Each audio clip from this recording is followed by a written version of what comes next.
नमस्कार, उत्तराखंड समाचार में आपका स्वागत है। मैं अखिलेश चंद्र गैरोला। सबसे पहले मुख्य समाचार।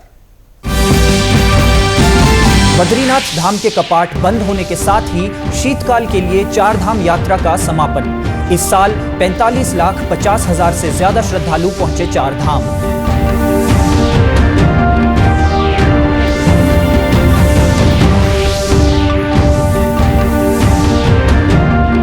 केदारनाथ उपचुनाव के लिए आज शाम 5 बजे बंद होगा प्रचार का शोर। आखिरी दिन राजनीतिक दलों ने लगाया जोर। 20 नवंबर को ईवीएम में कैद होगा 6 प्रत्याशियों का भाग्य।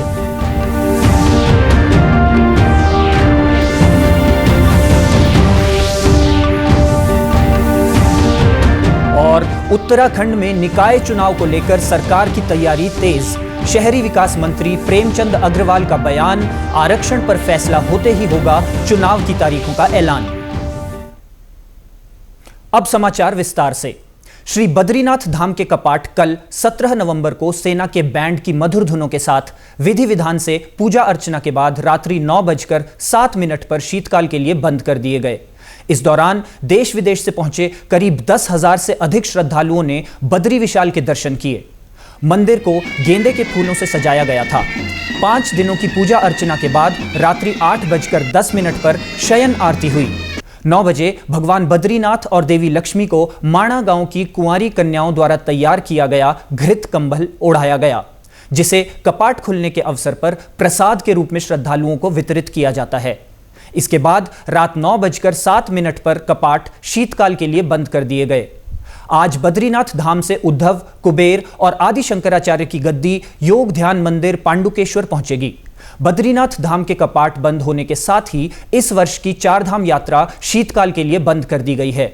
गौरतलब है कि 10 मई से शुरू हुई चार धाम यात्रा में इस वर्ष 45,50,000 से अधिक तीर्थयात्रियों ने केदारनाथ, बद्रीनाथ, गंगोत्री और यमुनोत्री धाम के दर्शन किए।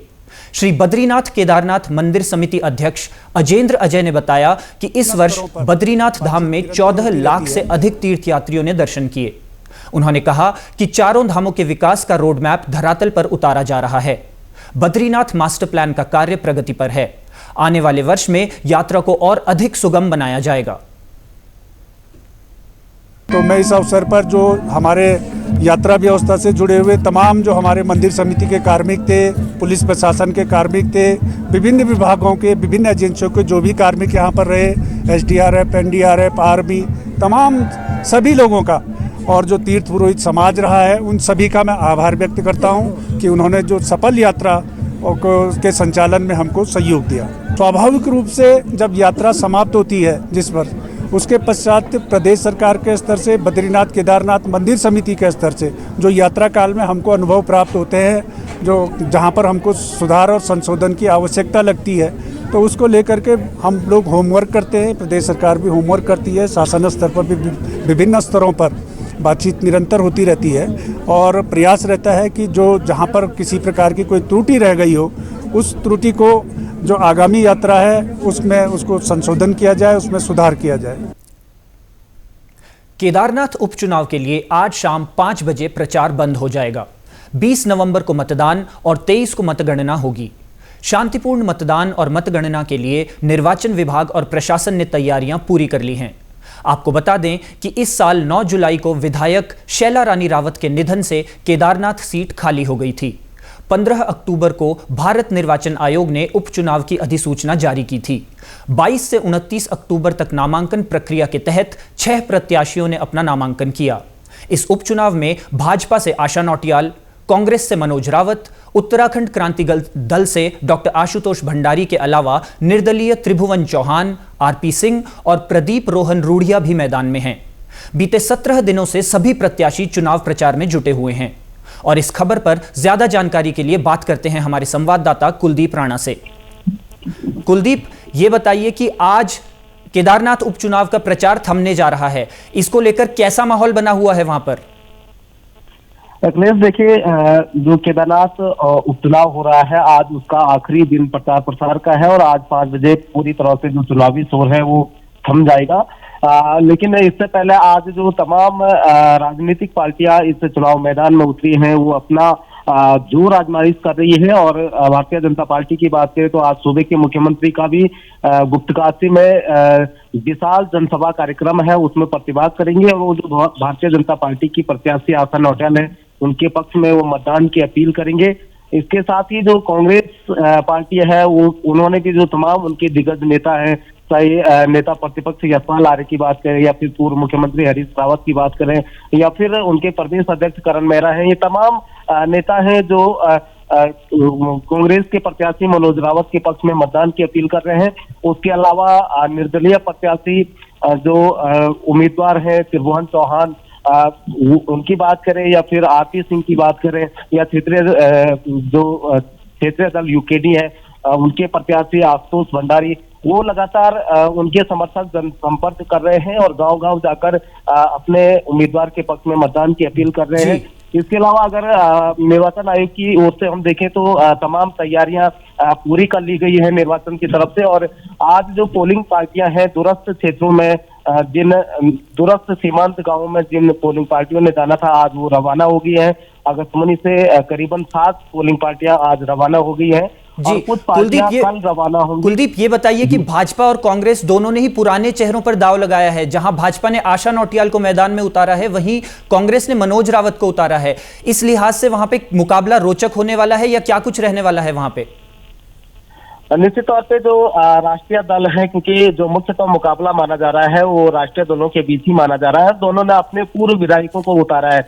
आशा नौटियाल की बात करें जो भारतीय जनता पार्टी की प्रत्याशी है, वो 10 साल इससे पहले विधायक रही है केदारनाथ से। और इसके अलावा जो मनोज रावत कांग्रेस के प्रत्याशी है, 5 साल 2017 और 17 से 22 तक वो यहाँ के विधायक रहे हैं। तो ऐसे में दोनों विधायकों पर राष्ट्रीय पार्टियों ने भरोसा जताया है। हालांकि दोनों एक दूसरे पर आरोप प्रत्यारोप लगा रहे हैं कि किसने कितना काम किया है। आशा नौटियाल की बात करें तो उनका एक व्यावहारिक तौर पे ये कहा जाता है कि उनका व्यवहार लोगों के साथ अच्छा रहा है, मिलनसार व्यक्तित्व वो रहे हैं। और मनोज रावत की बात करें तो कुलदीप, इस जानकारी के लिए बहुत बहुत धन्यवाद कुलदीप। वहीं केदारनाथ उपचुनाव में शांतिपूर्ण मतदान के लिए निर्वाचन आयोग ने सभी तैयारियां पूरी कर ली हैं। निर्वाचन आयोग की तरफ से नियुक्त किए गए सामान्य प्रेक्षक और पुलिस प्रेक्षक की मौजूदगी में एनआईसी कक्ष में 173 बूथों के लिए पोलिंग पार्टियों का रिजर्व सहित तीसरा रैंडमाइजेशन किया गया। इसके साथ ही माइक्रो ऑब्जर्वर का भी रैंडमाइजेशन किया गया। जिला निर्वाचन अधिकारी सौरभ गहरवार ने सामान्य प्रेक्षक को अवगत कराया कि केदारनाथ उपचुनाव में 173 पोलिंग बूथ हैं। इसमें रिजर्व सहित 191 पोलिंग पार्टियां तैयार की गई हैं, जिनका तृतीय रैंडमाइजेशन किया जा रहा है। इसके साथ ही माइक्रो ऑब्जर्वरों का भी रैंडमाइजेशन किया जा रहा है। केदारनाथ उपचुनाव में कुल 90,875 मतदाता अपने मताधिकार का इस्तेमाल करेंगे। उत्तराखंड में होने वाले निकाय चुनाव को लेकर सरकार की तैयारी जारी है। शहरी विकास मंत्री प्रेमचंद अग्रवाल के मुताबिक आरक्षण को लेकर अभी मंथन चल रहा है, जिसके तुरंत बाद चुनाव की तिथि जारी कर दी जाएगी। उन्होंने साफ किया कि दिसंबर माह के अंत तक निकाय चुनाव कराने की सरकार की मंशा है और परिस्थितियां अगर अनुकूल रहीं तो दिसंबर में ही चुनाव कराए जाएंगे। मेरा ये मानना है कि जो निकाय चुनाव है उससे पहले सिर्फ एक स्टेप पीछे हम लोग, वो है आरक्षण। आरक्षण का निर्धारण जैसे ही होगा और उसके तुरंत बाद हम कार्यक्रम जारी करेंगे और कार्यक्रम जारी होते ही चुनाव कराएंगे।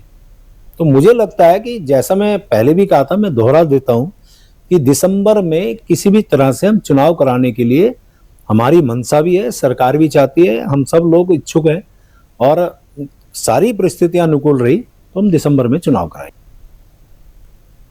वहीं देहरादून वासियों के लिए एक बहुत अच्छी खबर है। राजधानी की वायु गुणवत्ता में उल्लेखनीय सुधार दर्ज किया गया है।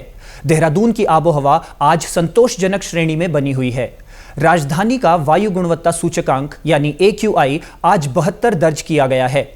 गौरतलब है कि पिछले करीब 10 दिनों से देहरादून की वायु गुणवत्ता खराब की श्रेणी में थी और एक समय इसके बहुत खराब श्रेणी में जाने की आशंका जताई जा रही थी। इस बीच प्रदेश भर में ठंड में बढ़ोतरी हो रही है। राज्य के मैदानी क्षेत्रों में भी अब ठंड महसूस की जा रही है। हालांकि पिछले लंबे समय से अधिकतर स्थानों पर बारिश नहीं हुई है। मौसम विभाग के अनुसार आने वाले दिनों में भी मौसम साफ बना रहेगा। इसी के साथ अभी तक के समाचार समाप्त हुए। दूरदर्शन समाचारों से जुड़े रहें। मिलते हैं फिर शाम 5 बजे के बुलेटिन में। नमस्कार।